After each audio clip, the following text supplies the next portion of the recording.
anos, né? O assunto de hoje tem a ver com o capítulo, deixa eu pegar aqui o capítulo certo, capítulo 5. E o capítulo 5 já estou nele há um bom tempo, e hoje eu vou falar de um comentário que existe nesse texto. Ele fala de um autor aqui, o Jean Hippolyte, e eu vou pegar um texto do Jean Hippolyte para entender um pouco o que o Lacan está falando. E também é legal para enxergar como, quando você vai estudar Lacan, você sempre tem a chance de, a cada capítulo, aprofundar em muita coisa. Isso é muito legal estudar Lacan, porque ele traz muitos autores para... Ou pode estar ali presencialmente, como é o caso do Hippolyte, que faz parte ali do seminário, mas o Lacan faz muita citação, né? E faz citação como se fosse assim, né? Todo mundo tivesse lido tudo no mundo, né? Então ele te força a escutar essas coisas e ir atrás, assim, pô, onde que ele tá, né? Onde que ele tá falando, quem que é esse autor aqui? Aí você pega, por exemplo, Seminário 8, ele vai falar do banquete do Platão, você tem que ir atrás do banquete do Platão. Aí você traz lá um trecho, você só vai entender o banquete se você entender a questão do soluço. Aí quem falou do soluço? Ah, foi lá Cogério, você tem que ir atrás do Cogério e falou disso. Então, ele vai abrindo isso. Então, quando você está aqui no capítulo 5, que estamos no capítulo 5, ele está na parte... Já era para ter acabado, né? Mas tem uma coisa muito importante no capítulo 3, desculpa, no capítulo 5, na parte 3 e na parte 4, que eu vou precisar trabalhar ainda. E vocês podem ver que abre muita coisa, daria para abrir mais assuntos, aí continuar estudando, daria para gastar muito tempo. Porque o que está acontecendo aqui nesse capítulo 5 é a questão da Verneinung do Freud, né? A negativa ou a denegação. E você consegue seguir aí um estudo muito longo só falando desse tema. Então, só para localizar uma outra coisa que eu esqueci de falar, eu vou seguindo na live, eu faço o mesmo esquema, eu evito às vezes responder a perguntas aqui, porque acaba às vezes saindo do assunto, acaba entrando em pontos que estão fora, né, do texto abordado. Tanto que a ideia, com o tempo, assim, quando tiver mais consistência, chegar já o pessoal lido com o capítulo que foi prometido, para já ter perguntas que tem a ver com isso, né, com o texto. Mas assim, eu falo para vocês, quem tiver interesse, entrar no grupo, tá, do Deformação Lacaniana ou o Deformação Psicanalítica.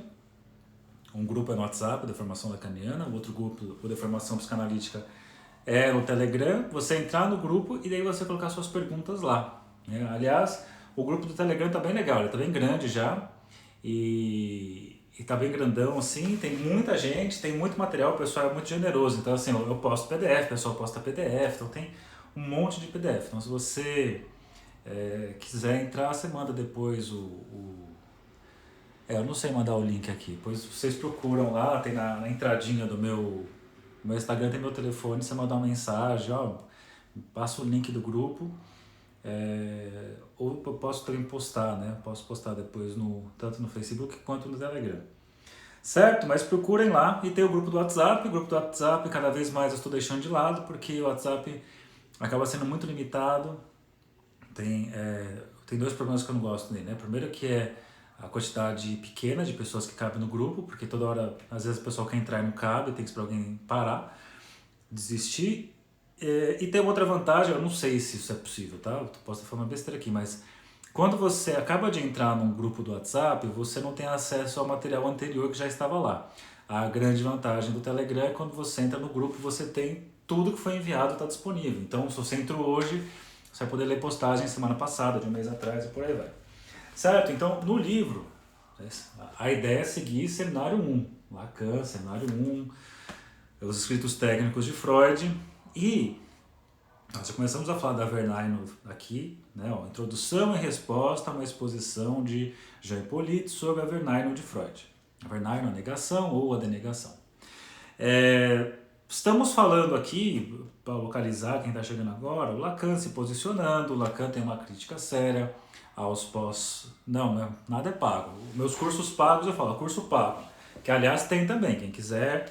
Tem o Lacan, Estruturas e Clínica Psicanalítica, é pago, é grupo fechado, são textos e vídeos novos, só para quem paga ali entra, certo? Mas então nós vimos falando aqui sobre os escritos técnicos, o Lacan retomando, então, tem uma crítica aqui aos pós-freudianos que se fixam dentro do modelo da contratransferência, que hipervaloriza a ideia do ego, deixando de lado a noção tanto de inconsciente. Já indiquei para vocês no passado o texto que está aqui nos escritos, olha o tamanho do...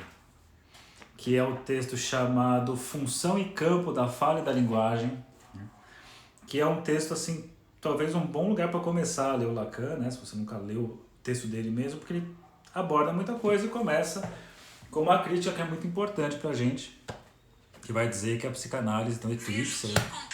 O eclipse da psicanálise tem a ver com um afastamento de duas noções fundamentais, né? Que é inconsciente e sexualidade, que os pós-freudianos acabam se afastando disso, dando mais importância à ideia da consciência, né? De reforçamento do ego frágil, reforçamento desse ego, essas coisas. Assim como deixar cada vez menos em foco a questão da sexualidade, pensar a questão relacional, afetiva, né? Apego, essas coisas assim. Escola britânica, Bowlby também vai por essa via. E que o Lacan tem uma crítica, fala, isso aí não é psicanálise. Quando você tira esses dois conceitos ou deixa de fora sexualidade inconsciente, o que sobra de psicanálise? Então ele está trazendo isso, então ele está colocando essas coisas, ele está falando de resistência, está falando da resistência e da transferência, que a transferência é uma forma de resistir ao processo, o sujeito diante do desconhecido do outro, né? A nossa tendência de reduzir as experiências já conhecidas, isso vai acontecer com o analista. Então você chega lá no seu analista que você não sabe muito bem quem é e você acaba colocando ali uma repetição. Então tem a ideia de repetição, transferência em relação com repetição, relação com resistência. O que mais que ele foi dizendo aqui? A questão da resistência, primeiras intervenções. Aí ele fala das defesas, traz um pouco da Ana Freud no primeiro momento, ele vai voltar a falar dela. Depois o eu e o outro, fazer uma leitura sobre o eu no nível do ego e o outro, pequeno outro, nesse nível desse outro, esse outro que me conhece, esse outro simétrico, esse outro do narcisismo. Então tem críticas a isso e é o ponto que estamos, né? Ó. Vamos ver nessa bagunça toda. Aqui. Aí chegamos no capítulo 5, introdução, a negação do Freud, a Verneinung. Falamos um pouco disso. E aí tem até um trechinho que ele fala no começo, para localizar, que ele diz assim, ó. Não está pensando em alguma coisa que me diga respeito a mim, analista. Como quando o paciente fala assim, não estou pensando em você nessa hora, não fiquei com raiva de você, nessa hora não estou pensando na minha mãe, que o Freud fala. Esse não, na verdade, precisa ser eliminado, porque quando a pessoa precisa trazer essa negativa, essa negação, na verdade você está afirmando isso e aquilo entra como uma forma de disfarce, né? E ele vai explorar um pouco isso ao longo do capítulo 1, do capítulo 5, parte 1. Nossa, a gente estudou pra caramba isso aqui, hein? Porque falamos do Signorelli, falamos... Uau, quanta coisa. E nesse capítulo, o Hippolyte toda hora faz intervenções.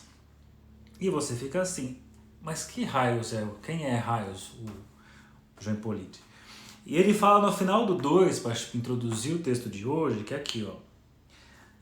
Agradecendo-lhe ainda pela colaboração que ele quer nos dar, peço ao Sr. Hippolyte que, segundo o que ouvi dizer, quis consagrar uma atenção prolongada a esse texto, que nos traga simplesmente o seu sentimento. E aí vem uma leitura, vem a exposição do Jean Hippolyte, e aí está escrito aqui no texto, ó, ler essa exposição de Jean Hippolyte no Escritos. Então vamos pegar aqui os Escritos. Estamos aqui. E vamos lá nos Escritos, lá no final dos Escritos, lá no final, lá, na página...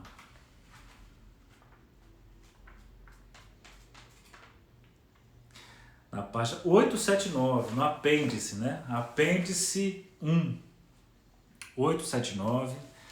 Esse texto aqui, eu mandei o PDF no grupo do WhatsApp, mandei no grupo do Telegram e mandei também no grupo do Facebook, Saulo Durso Ferreira Psi. Então tá tudo lá. E é justamente esse texto que eu vou seguir aqui com vocês, tá? Muito mais a ideia de abrir algumas coisas do que fechar, porque a gente está falando assim, é o Lacan falando, e o Jean Hippolyte, que é um baita filósofo também, fazendo comentários sobre a Verneinung do Freud. Então aqui, comentário falado sobre Arnold Freud, vou seguindo com vocês. Primeiro, devo agradecer ao Dr. Lacan por sua insistência em que eu lhe apresentasse esse artigo de Freud, porque isso me proporcionou a oportunidade de uma noite de trabalho e de trazer o filho dessa noite para vocês. Espero que ele seja de seu agrado. O Dr. Lacan fez a fineza de me enviar o texto alemão junto com o texto francês. Fez bem, pois creio que não teria entendido absolutamente nada no texto francês se não dispusesse do alemão. Aí está fazendo uma crítica aqui. É uma coisa que é muito comum dentro da psicanálise, são críticas às traduções, né? As traduções do alemão, temos problemas aí de alguns entendimentos. Alguns vão dizer que não compromete tanto assim a compreensão, mas quando você vai fazer estudos mais aprofundados, faz diferença, né? Até não tanto tempo atrás, a obra do Freud caiu em domínio público, e uma vez que caiu em domínio público, você tem ali você tem traduções vindas direto do alemão muito boas, né? Então você tem aquela série chamada Obras Incompletas de Freud, que são bem legais, né? São livros bem legais, vale muito a pena. Diferente, por exemplo, da Imago, aquela azulzinha, que é uma qualidade bem duvidosa. Dá para estudar Freud por lá? Dá, mas tem certos conceitos que você vai precisar questionar algumas coisas, vai precisar usar outros trabalhos para conseguir se aprofundar nisso.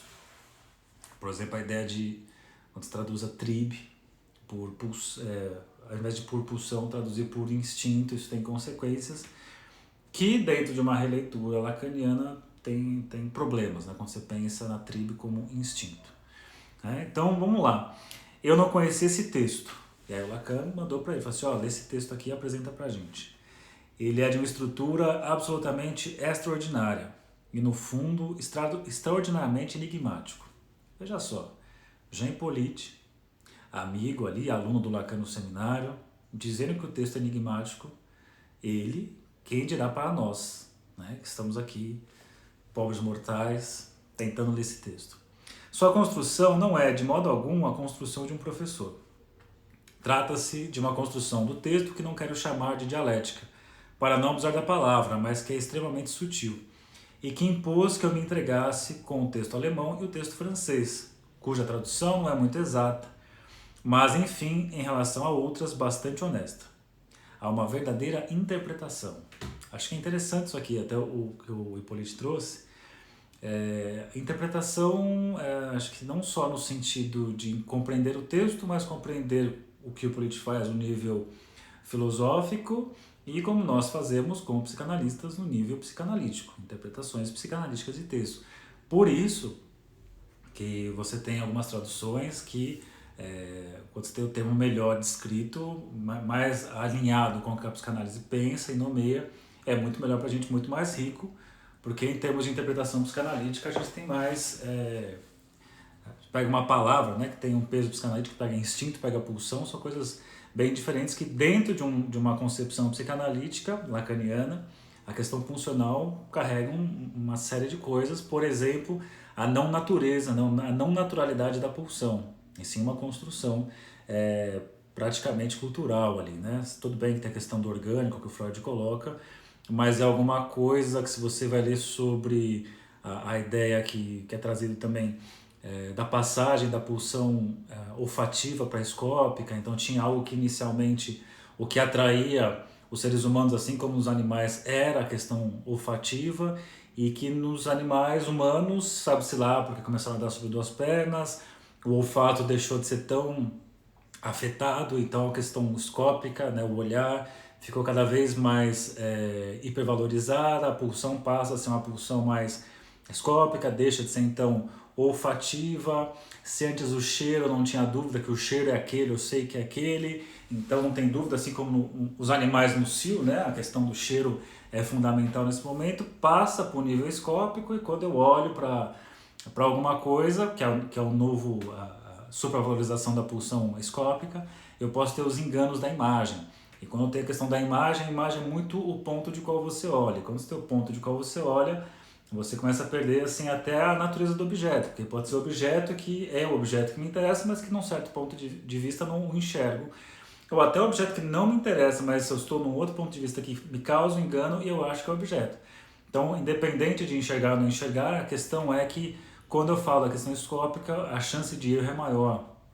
Né? A questão da precisão do objeto específico que nos falta passa a ser uma coisa assim muito pequena, não temos precisão, então estamos sempre nessa busca, nessa falta, nesses enganos. Então, quando você pega lá a palavra tribo traduzida para pulsão, numa interpretação de um psicanalista lendo um texto, isso tem consequências muito interessantes. Aí você pode pegar o texto lá da imago azulzinha escrito instinto, e isso pode às vezes levar a certos enganos, né, de como se fosse um instinto comparado ao instinto de um animal. E não se trata disso, a gente sabe da diferença gigantesca que a psicanálise coloca entre uma coisa e outra. Muito bem, creio que é válida, mas não é a única possível, certamente merece ser discutida.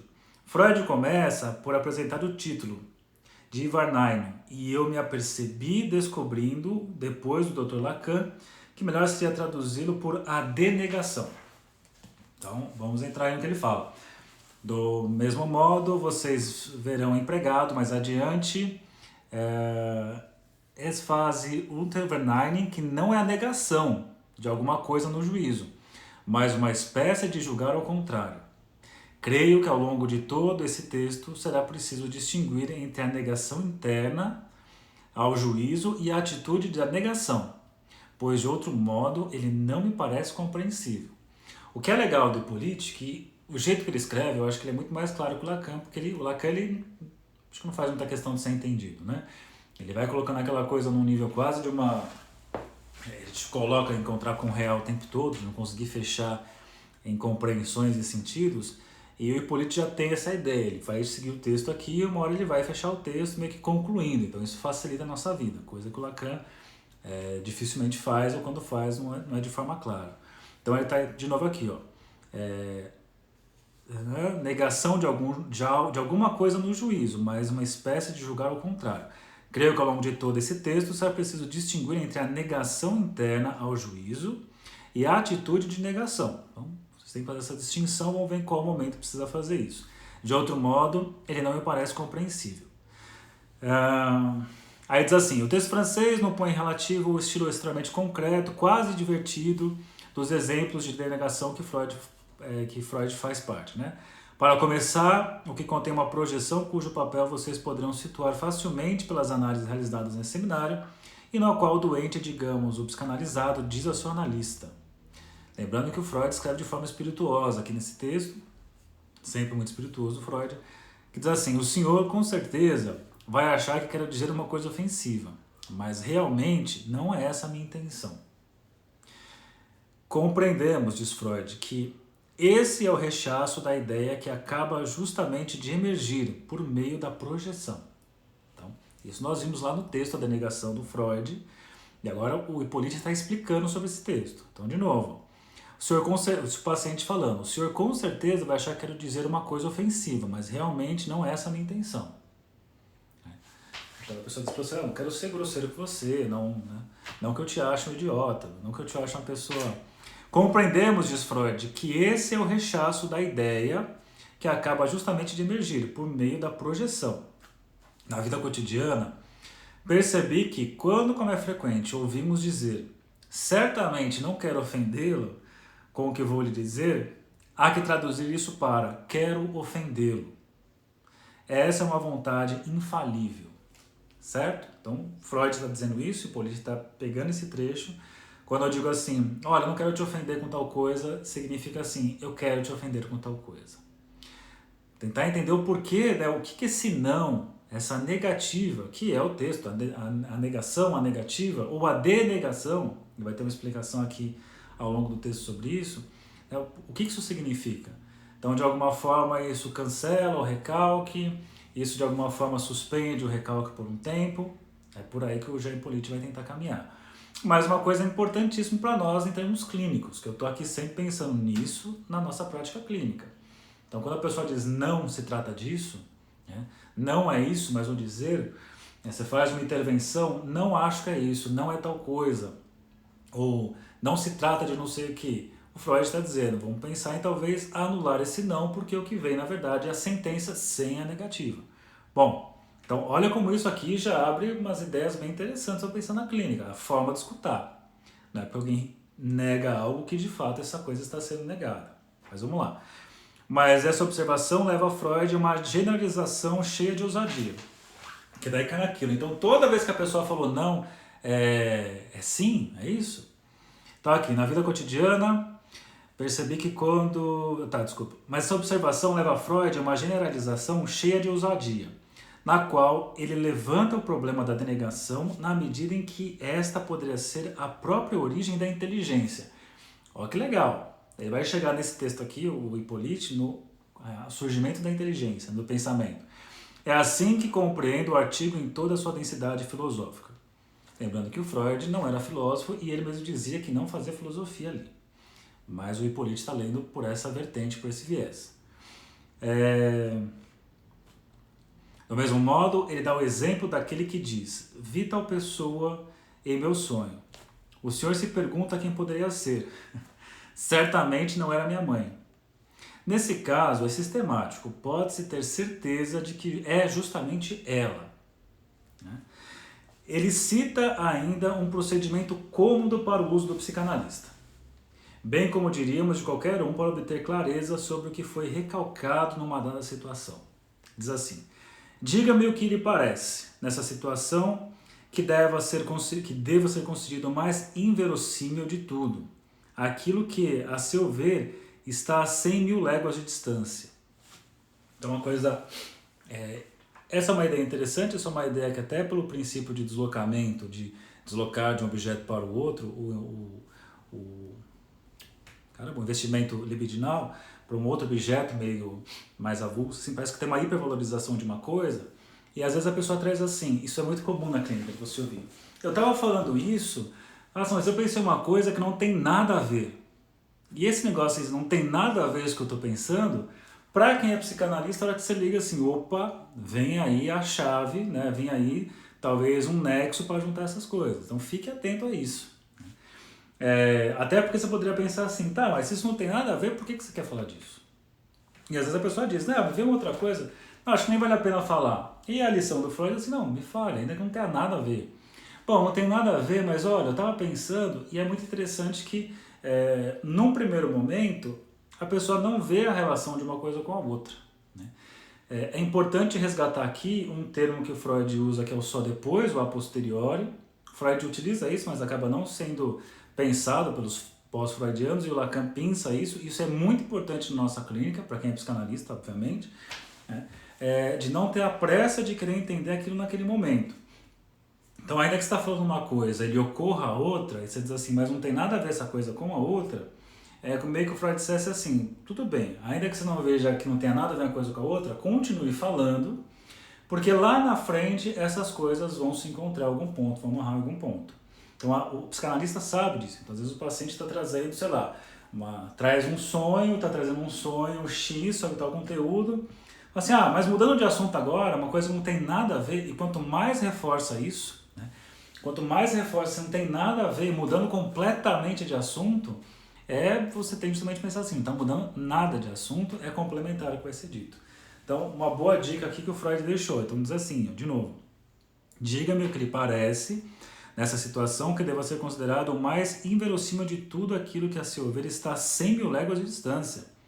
E o paciente, ou também, nossa opinião, o consulente ocasional, ou da sala ou da mesa, caso seja apanhado na armadilha, e de fato digo o que lhe parece mais incrível, é nisso que se deve acreditar. Né? Então, quando disser assim, não vou falar uma coisa que não tem nada a ver, justamente tem a ver com isso. Aí está, portanto, uma análise de procedimentos concretos, generalizada, a ponto de encontrar seu fundamento num modo de apresentar o que se é a maneira do não ser. Aqui começa a ficar bom o negócio, né? O que se é a maneira do não ser. Quase uma ontologia negativa, né? Ser por via da negação. Eu sou tudo aquilo que nego, né? Então não é isso, não é isso, não é isso, então você é a tudo isso que você negou. Então diz isso aqui. Então, pois é exatamente isso que o constitui. Vou lhe dizer o que não sou. Atenção, é precisamente isso que sou. É assim que Freud se introduz na função da degeneração e, para tanto, emprega um termo com quem não pude deixar de me sentir familiarizado. A palavra Aufhebung, não sei como é que pronuncia isso, que significa revogar, né? Cancelar. Que, como vocês sabem, teve destinos diversos. Não cabe a mim dizê-lo. Aí o Lacan faz uma intervenção. Lembrando que está rolando isso no seminário 1. Aí o Lacan diz assim, cabe sim. De novo, né? O Lacan era um fanfarrão, né? Ele era um cara, um bufão, como ele mesmo dizia. Não, assim, teve diversos destinos diversos, não cabe a mim dizê-lo. Aí o Lacan, cabe sim. A quem caberia senão o senhor? Aí o Politi, ok, vai. É a palavra dialética de Hegel, que ao mesmo tempo quer dizer negar, suprimir e conservar, e no fundo suspender. É Aufhebung, né? Aufhebung que fala isso. Então, olha que legal isso. Ele está dizendo aqui, ó, é a palavra dialética de Hegel, lembrando que o Hippolyte foi um cara que também frequentou os seminários do Kojève. O Kojève era o cara que apresentou lá para a sociedade francesa, né? O Kojève é russo, se não me engano, ele apresentou para a sociedade francesa a fenomenologia do espírito do Hegel. Né? E muitos caras, assim, os intelectuais ali da França foram assistir esses seminários e até o estilo de transmissão que o Kojève fazia meio que o Lacan faz algo muito semelhante, muito próximo a isso, né? Ele soltava umas charadas assim e a pessoa ficava ali, não entendia essa charada e ficava aquela charada ali de alguma forma criando associações e se movimentando a pessoa até que uma hora podia chegar uma resposta, pelo menos de alguma forma uma movimentação. Então voltando, essa palavra, né, Aufhebung, significa tanto negar, suprimir e conservar, e no fundo suspender. Temos aí uma palavra antitética. Lembrando que a palavra antitética nós já falamos aqui em outros vídeos. Né? Antitética são palavras, antitética, antítese, palavras que dizem coisas opostas. Uma mesma palavra, Freud tem um texto falando disso, né? O sentido antitético das palavras primitivas. Essa Aufhebung, ela tem esse sentido antitético, mas também eu sempre gosto de lembrar que toda palavra tem sentido antitético desde que você repita essa palavra 2 vezes, você consegue criar o efeito. Então, posso dizer assim, tem aqui vários psicanalistas assistindo e eu sei que existem psicanalistas e psicanalistas. Então, esses psicanalistas e psicanalistas abrem para lugares diferentes. Né? Posso pensar num bom psicanalista, num mau psicanalista, coisas do tipo. Então, o psicanalista trabalha muito por essa via, de repetir uma palavra para conseguir fazer essa coisa abrir para outros níveis de sentido. Mas no caso, a Aufhebung, negar, suprimir e conservar, e no fundo suspender. Na realidade, pode ser a Aufhebung de uma pedra, ou também a sensação da minha assinatura de um jornal, que seria lá você cancelar a sua assinatura. Freud nos diz esse ponto. A denegação é uma Aufhebung do recalque. Então a denegação, que começou ali pensando a negação, a negativa ou a denegação, é uma Aufhebung, ou seja, algo que suprime e conserva, suspende o recalque. Mas veja que não parece que cancela o recalque, né? Não é que elimina o recalque, mas nem por isso é uma aceitação do recalcado. Então, recalcado é o material que está lá recalcado, você tem um recalque, né? A barreira, você tem lá o que está recalcado lá dentro entre aspas, né? E essa Aufhebung tem a ver com suprimir, negar, conservar, suspender, mas a coisa não significa uma aceitação do recalcado. Não é que o material que foi recalcado possa retornar de forma assim reconhecida pelo sujeito conscientemente. Aí começa alguma coisa realmente extraordinária na análise de Freud. Só para saber, gente, esse texto do Freud aqui ele é pequenininho, mas ele é considerado assim uma complexidade gigantesca, né? Até posso mandar lá no grupo, tanto do WhatsApp quanto do Telegram, alguns artigos comentando esse texto do Freud e usando o Hippolyte. Até pensei em fazer mais uma live usando esses artigos, mas também não quero aprofundar tanto assim, né, nesse assunto. Não sei, vamos ver o que vai rolar aí. Vamos ver até onde a gente caminha. Então, voltando para cá... Aí começa alguma coisa realmente extraordinária na análise de Freud, através do qual se destaca dessas anedotas que poderíamos ter tomado como não sendo nada demais, um prodigioso alcance filosófico que vou tentar resumir daqui a pouco. Apresentar seu ser, a maneira de ser, é realmente disso que se trata nessa Aufbau, do recalque, que não é uma aceitação do recalcado. Beleza, ele falou isso já. Aquele que fala diz, eis o que não sou. Já não haveria recalque aí, se recalque significa inconsciência, uma vez que isso é consciente. Então, recalque significa inconsciência, está dizendo assim, ó. Aquele que fala, eis o que não sou, já não haveria recalque, porque se recalque significa inconsciência, a pessoa tem consciência. Então, se tem consciência, não existe mais recalque. Mas ele fala, mas não é isso. Aí diz aqui, ó, mas o recalque subsiste quanto é essencial, sob a forma da não aceitação.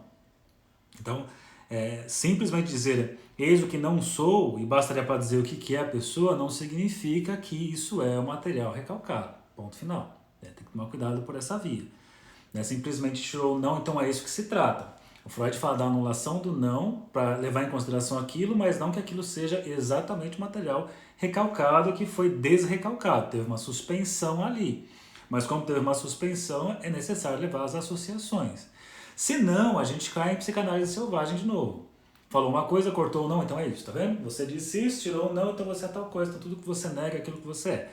Aí cairíamos na psicanálise selvagem, não se trata disso. Então, eis o que não sou, já não haveria recalque aí.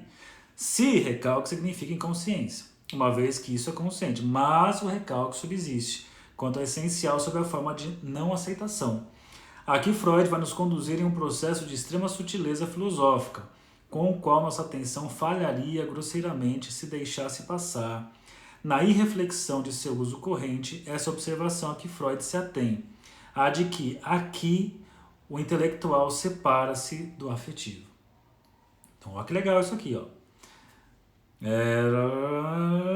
Essa observação se atém aqui, o intelectual separa-se do afetivo, porque realmente há nela, da maneira como ela vai tratá-la, uma descoberta profunda. Antecipando uma hipótese, eu diria que para fazer uma análise do intelectual, ele não mostra como o intelectual se separa do afetivo, mas como ele mesmo, o intelectual, é uma espécie de suspensão do conteúdo para a qual não seria inconveniente, numa linguagem meio bárbara, o termo sublimação. Nossa, como eles escrevem gostoso, né? Como mais fluido de ler do que o Lacan escrevendo e passando em todas as... Enfim, então ele está dizendo isso, ó, a separação do intelectual e do afetivo, e coloca, então, ele não mostra como o intelectual se separa do afetivo, mas, como ele mesmo, o intelectual é uma espécie de suspensão do conteúdo, suspensão, Aufbau, para a qual não seria inconveniente, numa linguagem meio bárbara, o termo sublimação. Talvez o que nasce aí seja o pensamento como tal, mas não antes que o conteúdo tenha sido afetado por uma denegação. Então, o conteúdo afetado por uma denegação leva a uma suspensão, uma Aufbau, e nessa suspensão que aparece o intelectual. Parece que é isso que ele está dizendo.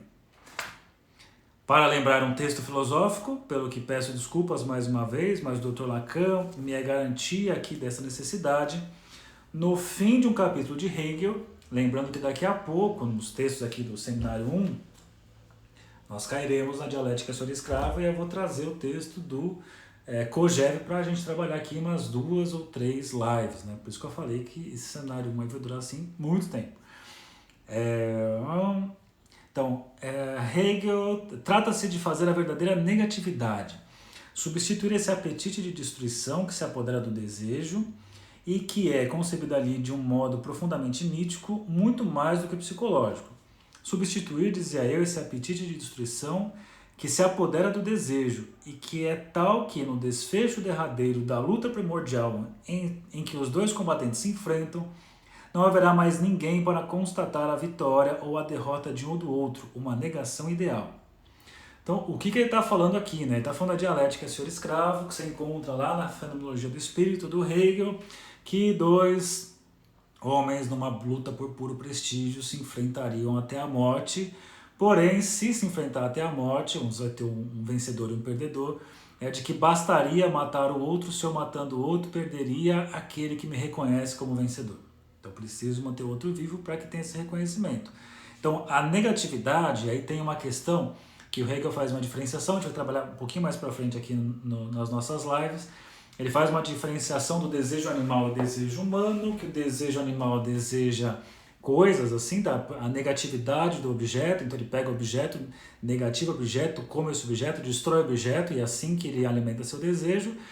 Só que quando você fala no desejo do homem, não se refere a uma destruição total, e sim uma permanência, a sobrevivência, para que possa acontecer o reconhecimento.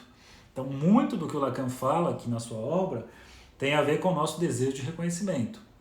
Não é questão de destruir simplesmente, a questão é se eu destruir não vai ter reconhecimento, eu preciso que o outro... Aí você vai escutar isso, né? Você vai escutar na clínica, assim, a pessoa às vezes buscando reconhecimento da mãe, do pai, da comunidade, dos amigos, não sei o quê, e não cabe aquelas coisas, não, você não tem que se preocupar com os outros, você tem que se preocupar com você. Ou aquela coisa besta, assim, a vida começa quando você para de tentar agradar a plateia. Primeiro que não tem plateia, né? Tem uma plateia só na fantasia da pessoa, mas ainda assim não basta dizer isso, a pessoa está sempre ali sendo para um outro, sendo para alguém, está numa certa exibição, né? Nós temos essa coisa exibicionista, mesmo você pode pensar assim, não vai escrever uma carta para ninguém, vai escrever só para você alguma coisa, sempre tem aquela preocupação de que vai que alguém leia, vai que alguém veja isso. Então, esse vai que tem sempre olhando, né? Tinha até uma música que dizia o que você faz quando ninguém te vê passando, mas não tem como, né? A gente está sempre supondo o outro. Essa suposição de outro é meio que intrínseca, sempre tem outro ali, porque para eu me pensar necessariamente passa pelo outro. Então, é por isso que esse modelo hegeliano ele não vai pensar na negatividade como pura destruição. Ele diz, a denegação de que Freud fala aqui, na medida em que é diferente da negação ideal, em que se constitui o que é intelectual, mostra-nos justamente essa espécie de gênese, cujo vestígio, no momento de concluir, Freud aponta no negativismo, que caracteriza alguns psicóticos. Muito bem. E tem depois, vamos ver se dá tempo de falar aqui, a diferença da negativa que a gente está falando aqui do negativismo na psicose. De uma negação de realidade, uma negação constante da realidade, não se trata do que a gente está trazendo aqui. Mas vamos ver se aparece o momento de falar disso. E do que diferencia esse momento da negatividade? Freud vai nos dar conta, sempre miticamente falando, sempre atribuindo a uma ideia mitológica, né? É isso, a meu ver, que é preciso admitir para compreender do que se fala nesse artigo, propriamente sob o nome de denegação, ainda que isso não seja provavelmente visível. Similarmente, é preciso reconhecer uma dissimetria expressa por duas palavras diferentes no texto de Freud, embora elas tenham sido traduzidas pela mesma palavra em francês, entre a passagem para a afirmação, a partir da tendência unificadora do amor, e a gênese a partir da tendência destrutiva, dessa denegação que tem a verdadeira função de gerar a inteligência e o próprio posicionamento do pensamento. Vamos tentar entender o que ele está falando aqui, porque ele deu umas... Bom, uma das coisas já está clara, né? A diferença do negativismo na psicose, a ideia da denegação, que é uma outra coisa, um problema de tradução, que mesmo textos do Freud traduzido do alemão vem como negativa muitas vezes, e está sendo pedido para pensar na denegação. A gente vai tentar ver se aparece aqui o porquê de ele fazer essa diferenciação. Mas vamos mais devagar. Ufa! Né? Vemos que Freud postulava o intelectual como separado do afetivo. Ele voltou para o ponto que ele estava antes. Mesmo que se acrescente a isso a modificação desejada na análise, a aceitação do recalcado, nem assim o recalque é suprimido. Tentemos representar a situação. Tá? Então você colocou uma aceitação do recalcado, mas nem assim o recalque é suprimido, é eliminado. Primeira etapa. Então vamos tentar chegar ao raciocínio que ele monta da questão da diferença, né, da separação do intelectual com o afetivo. Primeira etapa. Eis o que não sou. Disso se conclui o que sou. O recalque continua a subsistir sob a forma da denegação. Né? Então, eis o que não sou, que é a frase lá, não é a minha mãe, nesse caso, não estou pensando sobre você, que ele diz assim, o recalque continua a subsistir sob a forma de denegação. Né? Segunda etapa, o psicanalista me obriga a aceitar em minha inteligência o que eu negava há pouco. E Freud acrescenta depois de um travessão e sem dar outras explicações. O próprio processo do recalque ainda não foi suspenso por isso. Então, primeiro vem a negativa, melhor, a negação na frase. É isso que eu não sou, pois bem, é isso que é. Aí, desculpa, primeiro é isso que eu não sou, se você conclui que sou. Aí vem o psicanalista, obriga a aceitar a inteligência, o que eu negava há pouco. Esse não, mas na verdade esse não precisa ser excluído não. Coisa que me parece muito profunda. Se o psicanalizado aceita, ele volta atrás em sua denegação. Então ele aceita esse não. Ou melhor, ele aceita eliminar esse não da história, beleza. Mas o recalque continua ali. Por isso que você viu que esse não que ele coloca não consegue eliminar o recalque. Não é que o recalcado veio para a consciência e a coisa se resolveu. Então o psicanalista apresentou, você tem lá esse reconhecimento, mas ele coloca, mas o recalque continua ali. Concluo disso que é preciso dar ao que aconteceu o nome filosófico, que é o nome que Freud não enunciou. É a negação da negação. Então, beleza. Então, o que é a negação da negação? Literalmente, o que aparece aqui é a afirmação intelectual, mas apenas intelectual como negação da negação. Esses termos não se encontram em Freud, mas acho que só fazemos prolongar seu pensamento ao formulá-lo desta maneira. É isso mesmo que ele quer dizer. Depois, nesse momento, fiquemos atentos a um texto difícil. Freud vê-se em condições de mostrar como o intelecto se separa, em ato, do afetivo, de formular uma espécie de gênese do juízo, ou seja, em suma, uma gênese do pensamento. Então, olha que interessante vai chegar aqui.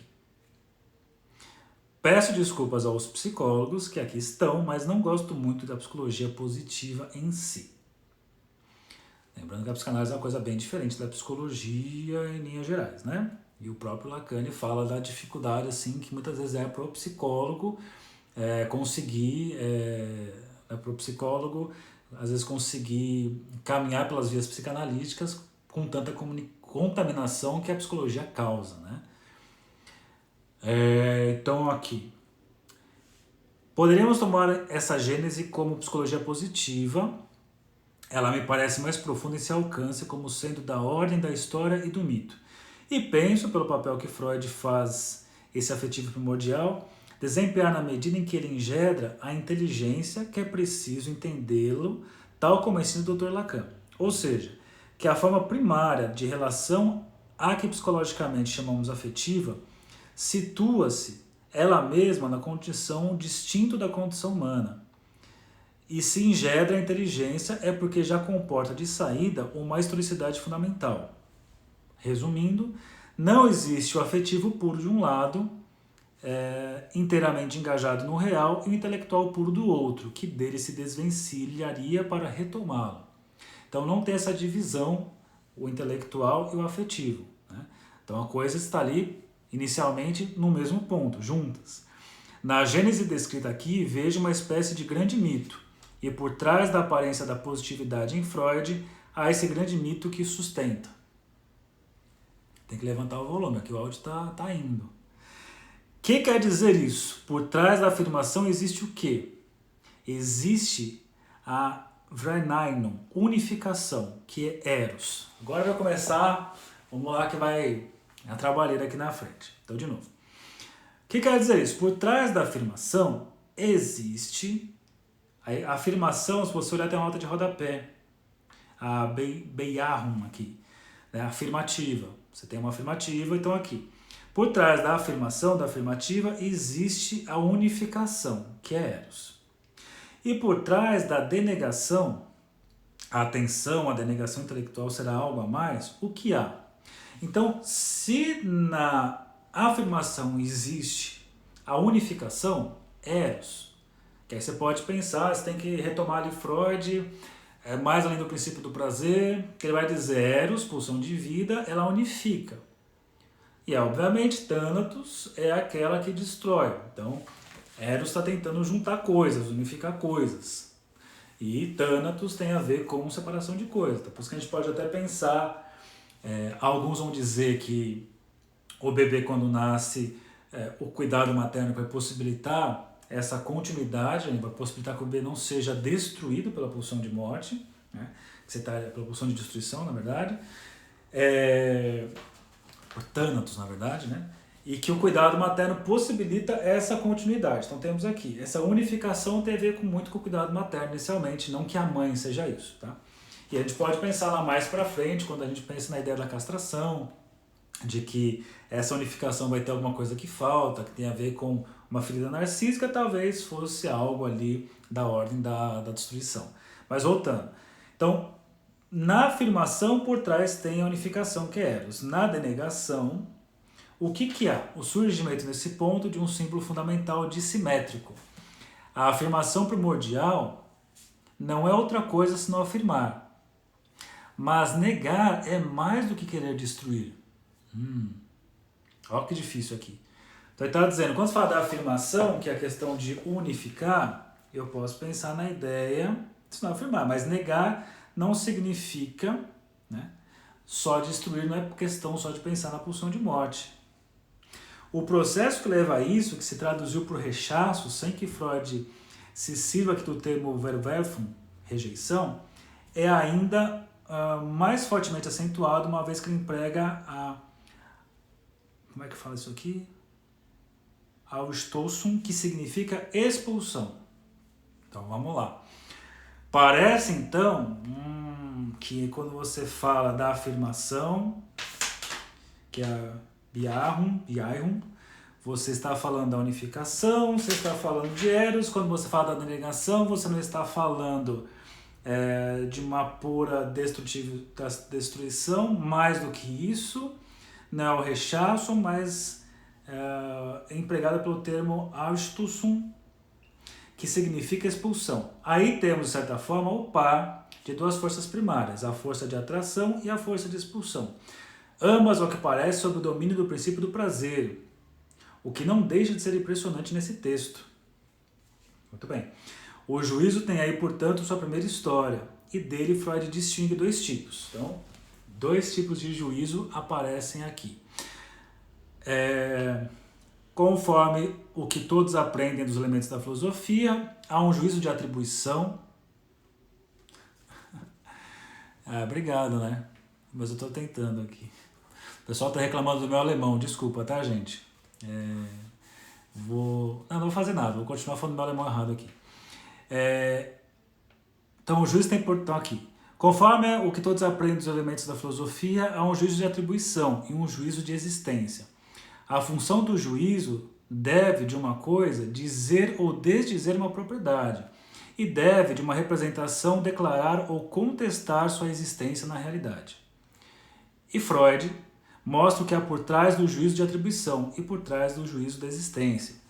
Parece-me que, para compreender seu artigo, é preciso considerar a negação do juízo atributivo e a negação do juízo de existência, como estando para aquém da negação no momento em que ela aparece em sua função simbólica. No fundo, ainda não há juízo no momento dessa emergência. Há um primeiro mito de fora e do dentro, e é isso que se trata de compreender. Vamos tentar chegar aqui, o que ele quer falar. Apesar do meu alemão horrível, vamos continuar. Vocês estão sentindo que importância tem esse mito da formação do fora e do dentro, tá? Então ele está tentando falar do afetivo, do intelectual, o mito do fora e do dentro, e tentando explicar a construção disso. Muito bem. O que se traduz em sua oposição, o fora e do dentro, é a da alienação que se baseia nesses dois termos.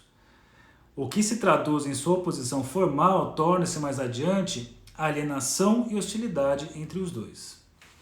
O que torna tão densa essas 4 ou 5 páginas do texto do Freud é como vocês estão vendo que elas questionam tudo e que se vai dessas observações concretas, aparentemente tão insignificantes e tão profundas em sua generalidade, para alguma coisa que traz toda uma filosofia, quer dizer, toda uma estrutura do pensamento.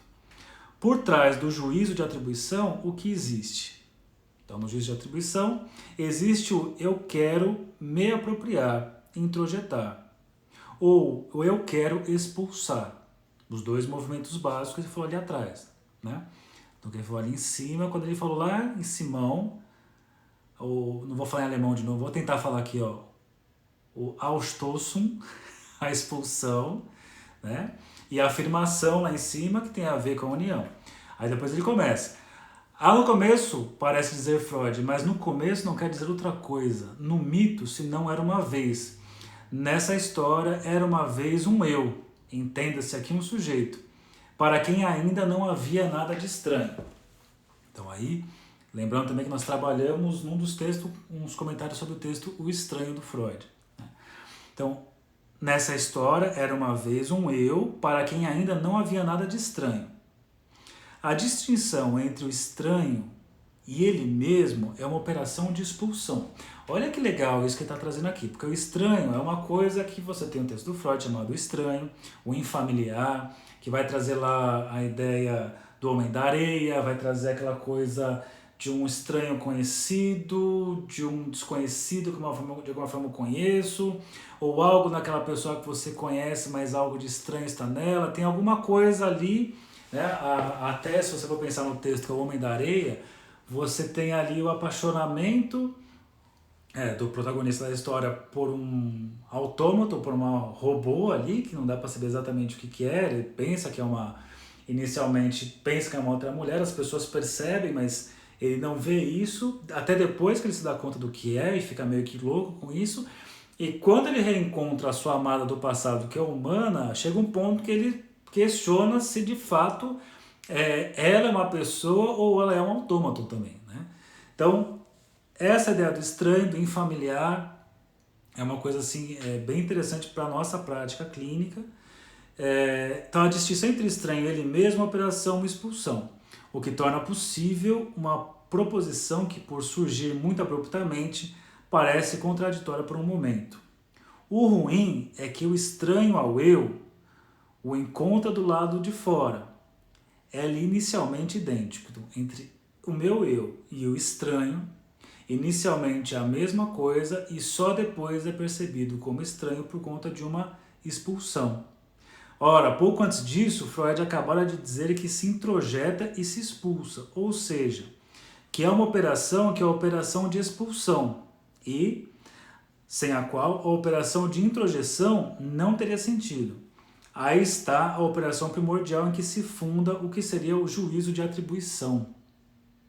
Bom, mas o que está na origem do juízo de existência é a relação entre a representação e a percepção. Legal aqui. E aqui é muito difícil não perder o sentido em que Freud aprofunda essa relação. O importante é que no começo dá na mesma. É indiferente saber se há ou se não há. Então, inicialmente tem essa indistinção. O sujeito reproduz sua representação das coisas a partir da percepção primitiva que teve delas. Quando ele agora diz que isso existe, a questão é saber, não, se essa representação ainda conserva seu estado na realidade, mas ele poderá ou não reencontrá-la. É essa relação em que Freud enfatiza a prova da representação na realidade, ele a baseia na possibilidade de reencontrar novamente seu objeto. Se eu posso reencontrar, eu posso pensar numa realidade. Se eu não posso reencontrar, era só uma alucinação. Essa força acentuosa da repetição prova que Freud se desloca numa dimensão mais profunda do que aquela que se situa Jung, sendo esta última a dimensão mais propriamente da memória. É aí que não se deve perder o fio da sua análise. Tá. O que estava em questão no juízo de atribuição era expulsar ou introjetar. Beleza?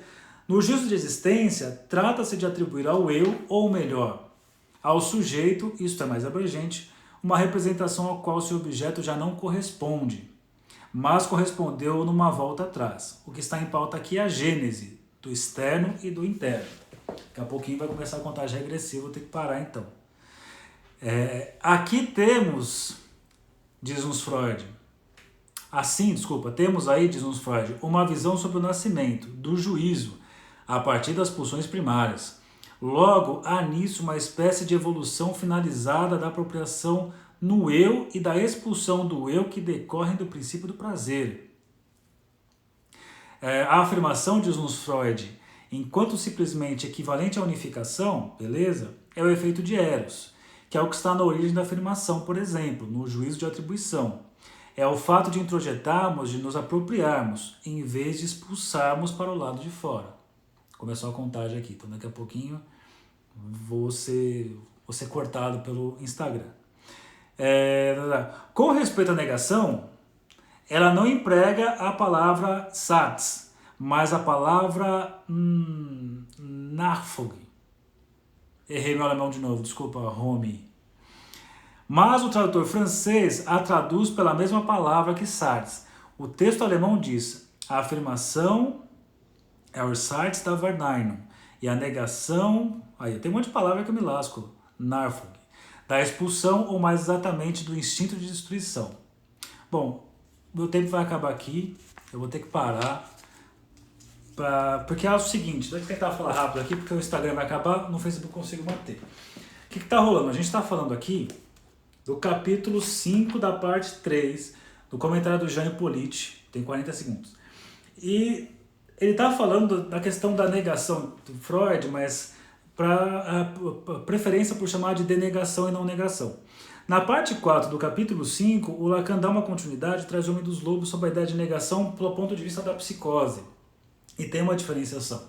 Então eu vou fazer o seguinte, eu vou continuar com esse texto do comentário de Jean Hippolyte, eu vou enviar lá no grupo, tanto no WhatsApp quanto no Telegram, o artigo que eu falei que é interessante, pensar no aprofundamento disso, e também vou deixar a parte 4 do capítulo 5. Aí eu vou fazer um textão disso, juntando tudo isso, e a gente faz uma próxima live daqui.